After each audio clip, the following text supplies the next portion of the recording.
कीर्तन आता म्हणजे जे कीर्तनकार करत आहेत कीर्तन, एवढा तर अभ्यास लागत नाही. फार फार 100 अभंग झाले, थोडं फार 4-5 हे झालं तर चालतं.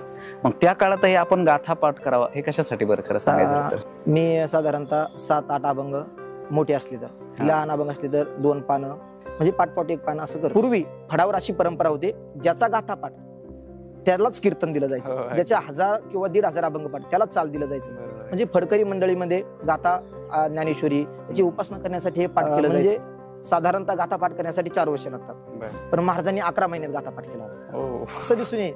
बायकोला सोनं घेण्यासाठी की विद्यार्थी विकायला सुद्धा आजकाल मागे पुढे पाहणार नाही, त्याच्यामुळे असंही म्हणता येईल आपल्याला. अगदी पण गुरुवर्य मोठे माऊली आपणच त्या विद्यार्थ्यांना शिकवायचं, आपणच त्यांना सहकार्य करायचं आणि गाथा ज्ञानेश्वरी त्यांच्याकडून पाठ करून घ्यायची. त्या संपूर्ण आज जर कुणी सांगत असेल, आज कुणी कीर्तनाला गेलं, कीर्तन करणार, आपलं जे काही मानधन असेल, ठरवून जाणारे लोक आज काय याच्याविषयी बोलायला आबाळ फाटलेले, त्याला आपण थिगळ कुठं सोड. त्याच्यामुळं काय जाणार, कीर्तन करणार, परत येणार. पण आपण करून इतरांनाही ते करायला प्रवृत्त करणार अशी गुरुवर्य मोठी माऊली अनेक साधकांना त्यांच्यापासून प्रेरणा मिळत आहे. सर्वांना प्रेमपूर्वक नमस्कार मंडळी. पुन्हा एकदा तुम्हा सर्वांचं स्वागत आहे आपल्या एका नव्या व्हिडिओमध्ये आणि एका नव्या साधकासोबत. मी साधकासोबत का शब्द वापरला माहिती आहे? कारण आज ज्यांची मुलाखत घ्यायची, हे बघा, आपल्या वारकरी संप्रदायामध्ये फार विद्वान मंडळी आहेत, फार वेगवेगळ्या पद्धतीतून अभ्यास करणारी मंडळी आहेत. पण हल्लीच्या काळाविषयी थोडा कुठं का होईना असा गैरसमज झालेला आहे की बाबा हल्लीच्या कीर्तनकारांचा अभ्यासच कमी असतो वगैरे वगैरे वगैरे. मग ते तुमच्या लक्षात आलं मला काय म्हणायचं आहे ते. पण हल्लीचे कीर्तनकार सुद्धा अभ्यासू आहेत, हल्लीचे साधक सुद्धा अभ्यासू आहेत. पूर्वी गाथा पाठ करणारे समजा साधक कीर्तनकार होते, आज सुद्धा तसे मुलं आहेत. हेच मला या व्हिडिओच्या माध्यमातून दाखवून द्यायचं आहे. आणि असेच एक अभ्यास करणारे साधक आज माझ्यासोबत आहेत. खरं तर मुलाखत त्यांच्या अभ्यासामध्ये मी थोडासा व्यत्यय आणलेला आहे, पण ठीक आहे, चला, विद्यार्थ्यांना प्रेरणा मिळावी आणि जे साधकांना अभ्यास करायची भावना आहे इथून पुढे त्यांना प्रेरणा मिळावी आणि कशा कशा प्रकारे अभ्यास करावा. फक्त आता मुलाखतीत आजच्या विशेष एवढंच आहे, आपले प्रश्न असणार आहेत आणि त्यांचा अनुभव असणार आहे. तर चला सुरू करूया. सर्वांच्या वतीने मी आज स्वागत करतो आहे हरिभक्तीपरायण हरी महाराज. महाराज स्वागत आहे तुमचं. कसे आहात? आनंद. बर, माझा सर्वात पहिला प्रश्न हाच आहे की तुमची जी समजा आजपर्यंतची गाथा पाठ करण्याची दिनचर्या, ही दिनचर्या कशी असते? दररोज किती अभंग असतात आणि दररोज कशा प्रकारे रुटीन असतो तुमचा? दररोज साधारणतः सकाळी 4 वाजता उठतात आणि 4 वाजता उठल्याच्या नंतर जे आदल्या दिवशी पाठ केलेलं आहे, त्याला दररोज सकाळी पहिलं रिव्हिजन द्यायचं. रिव्हिजन झाल्यानंतर आपली आंघोळ, देवपूजा वगैरे केल्याच्या नंतर मग दिवसभरात आपलं जेवढं काय पाठांतर करायचं ते सकाळी ब्रह्ममुहूर्तावर पाठांतर होतं. मग 12 वाजेपर्यंत सकाळी पाठांतर करायचं. दुपारनं जेवण झाल्याच्या नंतर थोडा आराम, आणि आराम झाल्याच्या नंतर मग आपण आतापर्यंत जेवढं पाठांतर केलंय सुरुवातीपासून ते संपूर्ण न पाहता रिव्हिजन द्यायचं. आणि मग रात्री परत मग आपण दिवसभर पाठ केलं ते एकदा न पाहता म्हणायचं. अशी दररोजची दिनचर्या. बर, आणि हे रिव्हिजन तर फार अभंग असतील, रिव्हिजन द्यायला किती वेळ लागतो सगळ्याला? साधारणतः 500 अभंगाला 3.5-4 तास लागतात. 3.5-4 तास रिव्हिजन फास्ट करावं लागतं. आणि पुन्हा तिथून पुढे तुमचं पाठांतर? पुन्हा मग दुसऱ्या दिवशी परत पाठांतर. किती डेली अभंग किती पाठ करता तुम्ही? आता मी साधारणतः 7-8 अभंग मोठे असले तर, लहान अभंग असले तर 2 पानं म्हणजे पाठपाठ 1 पान असं करतो. अच्छा, 1 पान होतं एका दिवसात? हो. कारण काय आहे की गाथ्यामध्ये काही अभंग समजा आता काही नाट प्रकरण मोठं आहे, त्याच्यानंतर आपण दुसरीकडे आणखी वेगळ्या ह्याच्यामध्ये गेलो तर समाधी प्रकरण मोठं आहे. मग हे मोठमोठे अभंग किती होतात आणि छोटे अभंग किती होतात? मोठी अभंग साधारणतः 4-5 अभंग पाठ होतात एका दिवसात. सोपे असेल तर होतात.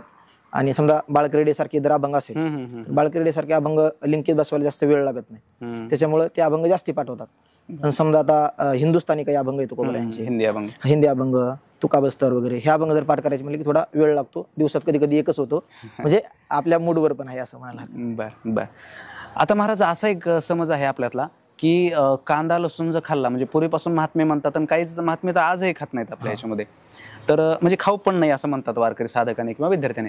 तर कांदा लसूण खाल्ल्यानंतर पाठांतर होत नाही किंवा असे भरपूर जे आहे ते गैरसमज आहेत, किंवा ते गैरसमज म्हणता येणार नाही, ती वस्तुस्थिती आहे. तुमचं याच्यावर काय मत आहे? कांदा लसूण खाणं काय पाप नाही, पण आपल्या शास्त्राने त्याला वर्ज्य सांगितलेलं आहे. कारण ते तमोगुणी आहे आणि तमोगुण त्याने निर्माण होतं, त्याच्यामुळे खाल्लं पाहिजे. आपल्या जेवणामध्ये, आहारामध्ये काय असलं पाहिजे? भगवंत गीतेमध्ये सांगतात अन्न 3 प्रकारचं, एक सात्विक अन्न, राजस अन्न आणि तामस अन्न. या तिन्ही प्रकारच्या अन्नामध्ये राजस अन्न खाल्ल्याच्या नंतर भगवंत ज्ञानोबाराय त्याचं भाष्य करतात. ज्ञानोबाराय म्हणतात रोग उठती एक वेळे.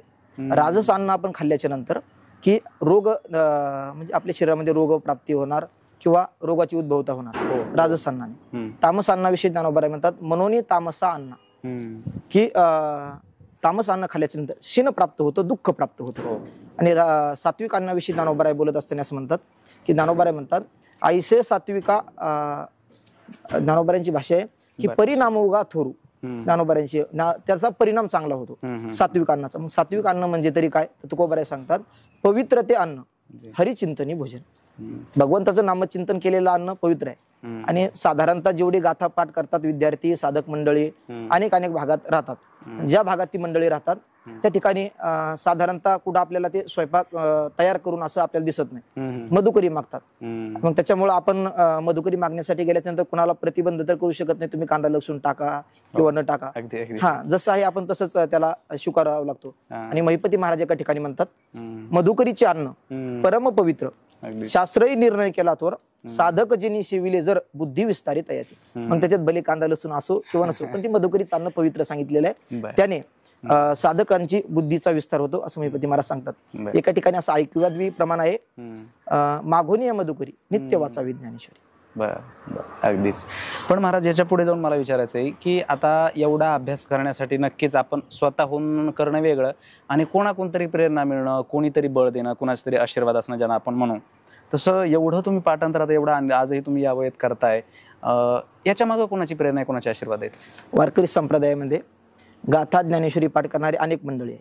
वारकरी संप्रदायात 3 प्रकारची फळी आपल्याला बघता येईल. एक फडकरी मंडळी, दुसरं महिना वारकरी, आणि त्याची स्वानंद सुखदेव सद्गुरू जोग महाराज वारकरी शिक्षण संस्था. या फड परंपरेमध्ये आज तुकोबारायला वैकुंठाला जाऊन 375 वर्ष पूर्ण झालेली.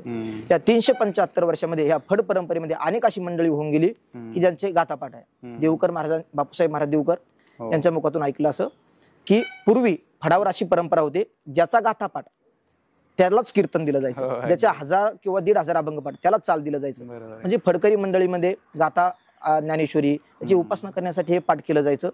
आणि त्याच्यानंतर काही महिना वारकरी की ज्या महिना वारकरी गाथापाठ करतात किंवा अनेक मंडळींचा गाथापाठ झाली अशी मोठी मोठी महिना वारकरी, म्हणजेच उदाहरणार्थ रोकडोबा दादा असतील, त्याच्यानंतर बाळकृष्ण बुवा असतील वारकरी, कारभारी बुवा वारकरी असतील, ही जे काय वारकरी मंडळी महिना वारकरी यांनीही आपल्या जीवनात गाथापाठ केला. आणि त्याच्यानंतर गाथा पाठांतरासाठी या नवीन जे काही साधक आहेत, म्हणजे या फड परंपरेमध्ये याच्यामध्ये आपण साधारणतः त्या फडातले जे निष्ठावंत वारकरी तेच गाथापाठ करायचे. पण संस्थेमुळे अशी प्रेरणा मिळाली, स्वानंद सुखदेव सद्गुरू जोग महाराजांनी 1917 साली जो वारकरी शिक्षण संस्था स्थापन केली. त्या संस्थेचे 4 आधारयू म्हणजेच गुरुवर्य वैकुंठवासी बंकट स्वामी महाराज असं म्हणतात. महाराजांचा गाथा ज्ञानेश्वरी आणि भागवत मुखोद्गत होत. आणि महाराजांनी आपल्या म्हणजे साधारणतः गाथापाठ करण्यासाठी 4 वर्ष लागतात, पण महाराजांनी 11 महिन्यात गाथापाठ केला होता. असं महाराजांचं जीवन असताना मग तेव्हापासून विद्यार्थ्यांना ती प्रेरणा. आणि त्याच्यानंतर जोग महाराज संस्थेच्या परंपरेमध्ये अनेक मंडळींनी गाथापाठ केला. पण विशेषत्वाने ज्यांचं नाव घेतल्याशिवाय मला पुढे जाताच येणार नाही असे असणारे गुरुवर्य भजन भीष्म वैकुंठवासी बोधे बाबा. बाबांनी आपल्या जीवनामध्ये गाथापाठ केला. गाथापाठ केला यात नवल नाही. महाराज सांगतात, भागवतात नाथबाबा सांगतात, भक्ती वैराग्य ज्ञान सोये आचरूनही आपण शिखी लावावी इतर जन. बाबा आपणही करावं आणि इतरांनाही करावं लावावं. कुणीही साधक बाबांजवळ गेला की बाबांचं त्याला एक वाक्य असं, संस्था झाली ना आता गाथा घ्या ज्ञानेश्वरीचा, म्हणजे त्याची इच्छा असू किंवा नसू पण तरीही त्याला ते प्रवृत्त करण्यासाठी बाबा त्याला सांगायचे, आई बाबा तू गाथा ज्ञानेश्वरी पाठ कर, याची उपासना कर. आणि आता हयातीच म्हणजे सध्या सर्व साधकाचे मायबाप असणारे गुरुवर्य हरिभक्त परायण ज्ञानेश्वर माऊली कदम उर्फ मोठे कदम माऊली, म्हणजे अनेक विद्यार्थ्यांना माऊलींचाही गाथा ज्ञानेश्वरी गुरुवर्य छोटे माऊली बोलूनच गेले. आम्ही बंकट स्वामी महाराजांना पाहिलं नाही, पण आम्ही छोटे आपलं मोठे माऊलींना पाहिले. कारण मोठे माऊलींचं गाथा ज्ञानेश्वरी, नाथ महाराजांचं भागवत, नळोबारायांचा गाथा, म्हणजे काही सांगा पाठच आहे असे असणारे मोठे माऊली. आज मोठे माऊलींच्या म्हणजे मोठे माऊलींविषयी बोलायचं झालं म्हटलं की ज्ञानोबारायांच्या समाधी प्रकरणात एक प्रमाण आलेले. महाराज नामदेवराय म्हणतात पूर्वी अनंत भक्त झाले, पुढेही भविष्य बोलिले, परी निवृत्ती सोपान सोडविले अपार जीवजंतू. याचेनी पडी पाडे उपमेशी दिशे थोडे, ज्ञान देवायसे रत्न जोडे येतो न घडे कल्पांते. त्याच प्रकारे म्हणावं लागेल किंवा भक्त ज्ञानी आणि वैरागी, ज्ञान देवायसा चौयुगी, न दे कोण ऐको याची लागी, खंती वाटे बहुत. असंच जीवन कुणाचं असेल, गाथा ज्ञानेश्वरी भागवत त्याच्यातल्या शब्दाना शब्दाप्रमाणे जीवन कुणाचं असेल तर गुरुवारी मोठी माऊली. अनेक साधकांना माऊलीपासून प्रेरणा मिळते आणि माऊली अट्टहास करतात की माझ्या जीवनात म्हणजे असं घडलेलं आहे. पूजेसाठी मी भगवंताची मूर्ती माऊलींना मागितली, त्यावेळेस माऊलींनी सांगितलं ठीक आहे. माऊलींनी मूर्ती घेऊन आले आणि त्या मूर्तीची काही रक्कम होती, मी ती माऊलींना देत होतो. त्यावेळेस माऊलीने म्हणलं कदंबवा देऊ नका म्हणे. म्हणलं माऊली ठेवा. नाही म्हणे तुम्ही गाथा पाठ करा आणि गाथा पाठ केल्यानंतर तीच आम्हाला दक्षिणा होईल. म्हणजे एक आपल्याला या समाजामध्ये असे वर्ग एक दिसून येईल की जो आपल्या शिष्यांना पैसे घेऊन शिकवणारा पण किंवा आपल्या शिष्याकडूनच काहीतरी लाभ आपल्याला प्राप्त होईल हा विचार ठेवणार, डोळ्यासमोर ठेवून वाटचाल करणारे, पण संस्थेतील गुरुवारी असतील, गुरुवारी मोठे माऊली असतील, यांचं जीवन असं आहे विद्यार्थ्यांना शिक्षणही आपण द्यायचं आणि त्या विद्यार्थ्यांना खर्चही आपणच करायचा, असं जीवन असणारं गुरुवारी मोठे माऊली. गुरुवारी छोटे माऊली एक उदाहरण सांगत असतात.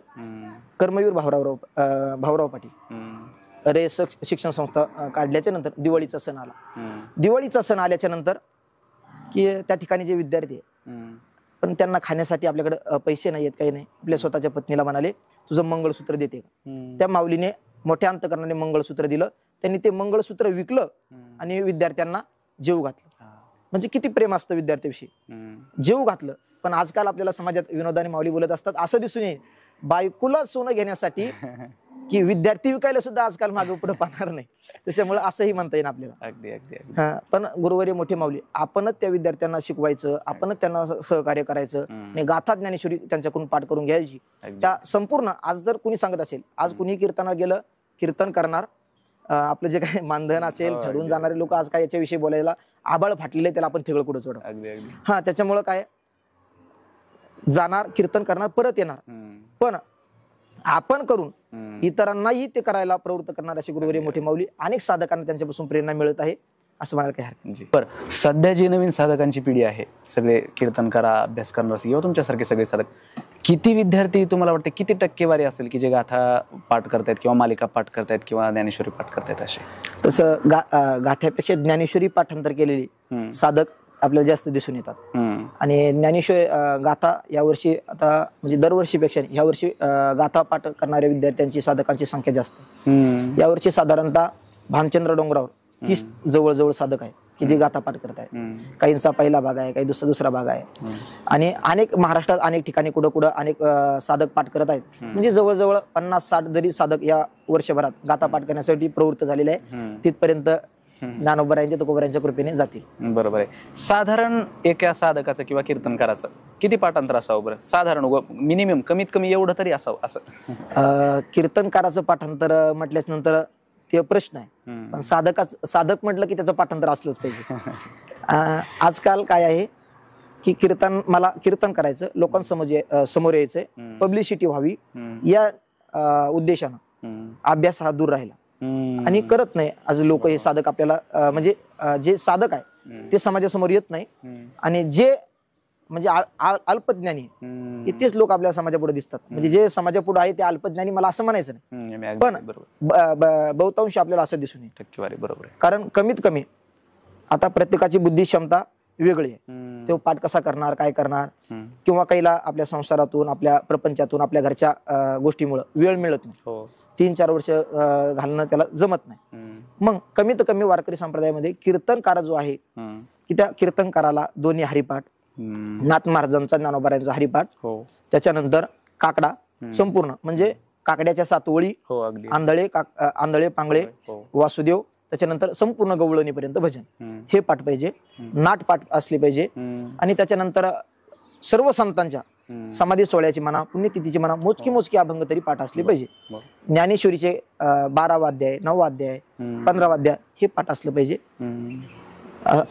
एवढं तरी पाहिजे म्हणजे. बरोबर. आता उघडच आहे की तुम्ही समजा जिथं राहताय, ज्या संस्थेत, ज्या गोशाळेत वगैरे, आता शेजारचे लोक कार्यक्रमाला तर बोलवतच असतील थोडाफार आमचा, म्हणजे काही प्रेमातला असतात, काही काही समजा असं असतंच समजा, तर थोडेफार आपण कीर्तन साथ करायला किंवा एखाद्या गुरुवाऱ्याचं कीर्तन ऐकायला असेल आपल्या भागात आपण आवर्जून जातो.